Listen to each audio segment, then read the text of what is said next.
Why Angie Dickinson still will not watch this one episode. She worked in 1959. Angie Dickinson was born on September 30th, 1931 in Colm, North Dakota, as Angeline Brown. Raised in a humble home, Angie was second among four sisters born to Frederica and Leo Henry Brown. Her father, a small-town newspaper owner, relocated the family to Burbank, California, when Angie was 10 years old in search of better opportunities during the Great Depression. This life-changing move would pave the way for Angie to eventually find her way into the entertainment business, although that was not yet clear. Dickinson's childhood was one of academic rigor and writing interest based on her father's career. Following her graduation from Burbank's Bellarmine Jefferson High School, she studied at Glendale Community College and then received a degree in business from Los Angeles' Immaculate Heart College. She initially wanted to be a journalist or writer. However, things changed when in 1953 she took part in a local beauty pageant on impulse and ended up being a finalist at the Miss America preliminary contest. This exposure gave her small roles in television, and her natural charisma and exceptional beauty soon caught the eye of casting directors. The success of Angie Dickinson was slow but consistent. She made her first film appearance in 1954 for the Warner Brothers crime drama Lucky Me, and proceeded to work in a string of westerns that became her early hallmark. She often played tough, independent women who broke the damsel in distress cliché. Her breakout performance was in 1959 with Howard Hawks' iconic western Rio Bravo, where she co-starred alongside John Wayne and Dean Martin. As Feathers, the sultry but smart gambler, Dickinson held her own against two of Hollywood's largest leading men, showing the combination of sensuality and brains that would be her trademark. During the 1960s and 1970s, Angie Dickinson established herself as a leading lady in film and television. She made appearances in various genres ranging from the psychological thriller Killers 1964 to the chic heist movie Ocean's 11 1960 with Frank Sinatra and the Rat Pack.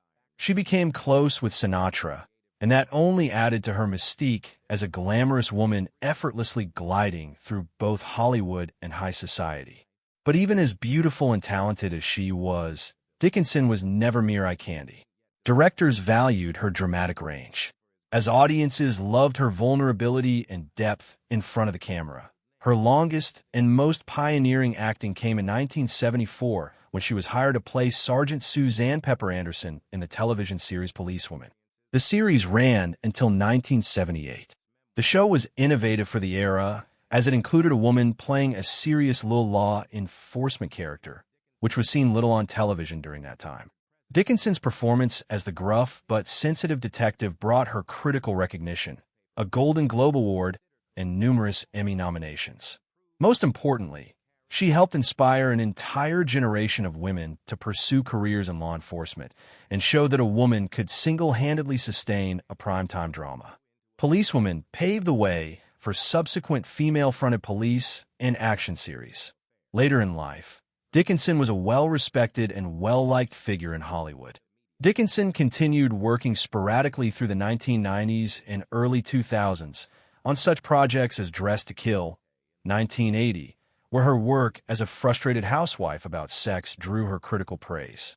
In 2001, Dickinson appeared in Brian De Palma's film Big Bad Love and made guest appearances on television, including a cameo on Family Guy, which proved her sense of humor and self-awareness. Despite growing older, Dickinson maintained the poise and elegance which ensured her status as a style icon, regularly attending film retrospectives and award ceremonies, where she was celebrated for her pioneering work in film and television. Angie Dickinson is a pioneer today. She redefined the place of women in media as someone who could create complex, commanding, and central female characters to a story's narrative. Her legacy can be observed in generations of actresses who preceded and followed her, starting with Sharon Glass in Cagney and Lacey to Marissa Hargitay in Law and Order SVU. She's a reminder that brains and beauty are not mutually exclusive and that enduring success is based on more than mere looks. It's about being talented, adaptable, and having the nerve to take on assignments that defy convention. Angie Dickinson was originally married to Gene Dickinson, a a college football player with a rugged athletic physique and easygoing personality who had been a standout on the gridiron in his university days. They started their marriage in 1952 when Angie was just beginning to make a name for herself in Hollywood, and Jean subsequently switched from athletics to working in the electronics industry. Although they introduced a glamorous young couple in the early 1950s, their own relationship was strained as Dickinson's popularity started growing very quickly. The couple eventually broke up in 1956, just 4 years after they got married. Though divorced in 1960, even though their relationship had been dissolved, Angie opted to retain her married surname, Dickinson, which at that point was already firmly linked to her expanding television and film success. That surname would later become legendary within the entertainment industry. It was during this period that Angie Dickinson also formed an important friendship with the great economist and diplomat John Kenneth Galbraith and his wife Catherine.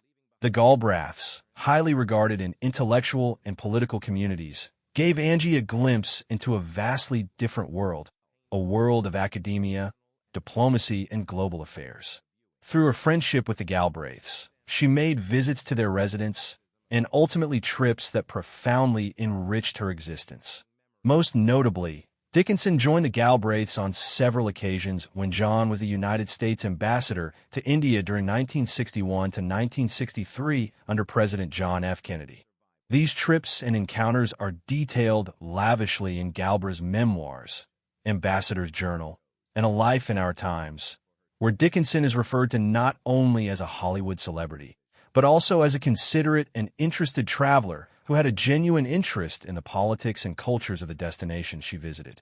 These sessions highlighted the richness of Dickinson's mind and inquisitiveness, not always valued in a career that tended to favor looks over brains.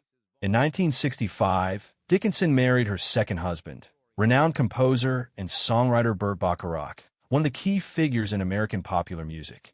A master songwriter who wrote many classic hits and worked with artists such as Dionne Warwick and Dusty Springfield. Bacharach made his arrival with an entire world of creative genius and musical innovation.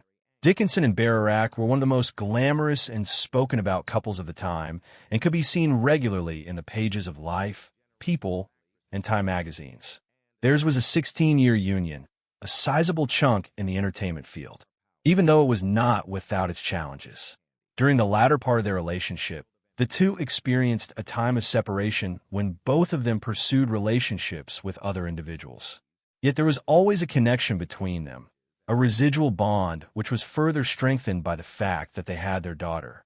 On July 12th of 1966, Angie bore their only child, Leah Nikki Bacharach, whom they affectionately referred to as Nikki. As a young girl, Nikki had been showing signs of autism.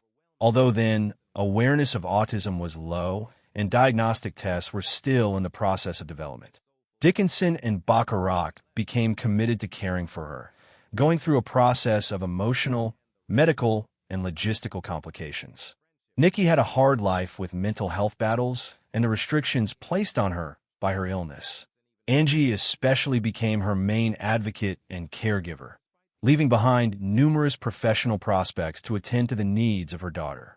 Sadly, Nikki committed suicide on January 4th, 2007 at the age of 40, leaving behind heartbroken parents who had battled in vain to give her comfort and stability. Dickinson afterward referred to this loss as the saddest moment of her life, a heartbreak that she would never get over. Burt Bacharach, whose life and work were also deeply influenced by their daughter's life, died in 2023, leaving behind a musical legacy and complicated family dynamics. Angie found new friendship in the 1980s through her romantic relationship with singer and songwriter Billy Vera, whose biggest hit is The Soulful at this moment. Their relationship was lighter and more creative, and Dickinson even guest starred in the music video for Vera's 1981 hit, I Can Take Care of Myself. The video presented Angie not only as an actress, but as a mature and assertive woman, willing to accept pop culture and her long-lasting popularity. They spent brief but quality time together, forming a chapter in the life of Angie that found her reconnecting with the world of entertainment from a modern, contemporary perspective. Toward the latter part of the 1990s, Dickinson found herself in another publicized relationship, this one being with iconic broadcaster Larry King. A household name himself, King was famous for his gravelly voice and no-nonsense interviewing style, hosting his highly rated talk show Larry King Live on CNN. Dickinson and King were spotted together on public outings and soon became one of the more discussed couples in the media. Their romance, while it didn't result in marriage, was one of admiration and respect. King frequently sang Angie's praises as being intelligent, gracious, and lively. Though their love affair eventually dwindled, they remained good friends and continued to say nice things about each other in interviews. Even years later, classic movie legend Angie Dickinson has freely admitted to still not being able to bring herself to watch the 1959 Western classic Rio Bravo, which was a key milestone in her career. While Rio Bravo is duly claimed by many as being one of the greatest Westerns in Hollywood history and has a special place in the hearts of so many, Dickinson herself has highly personal and emotional reasons for not watching it. Her reluctance comes not just from her own self-doubts regarding her own performance as a teenager in a movie, but also from the lingering memories which the film brings back, particularly those with her teen idol co-star Ricky Nelson.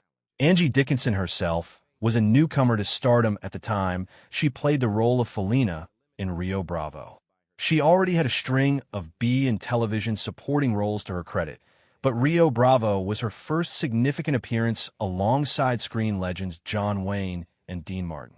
Dickinson portrayed the character of Feathers, a lively and flirtatious gambler with whom Wayne's character, Sheriff John T. Chance, becomes romantically entangled. For an up-and-coming actress still discovering her place, filming alongside such legendary names was as intimidating as it was thrilling. Dickinson has since admitted that during filming, she frequently felt insecure about her own acting and feared that she had yet to master the skills to keep up with her strong co-stars. She considered her acting in the film raw and unbalanced, a view that continued to nag her for years, and one of the reasons she cannot watch the film even today. But the emotional richness of Rio Bravo doesn't end there with her own criticism.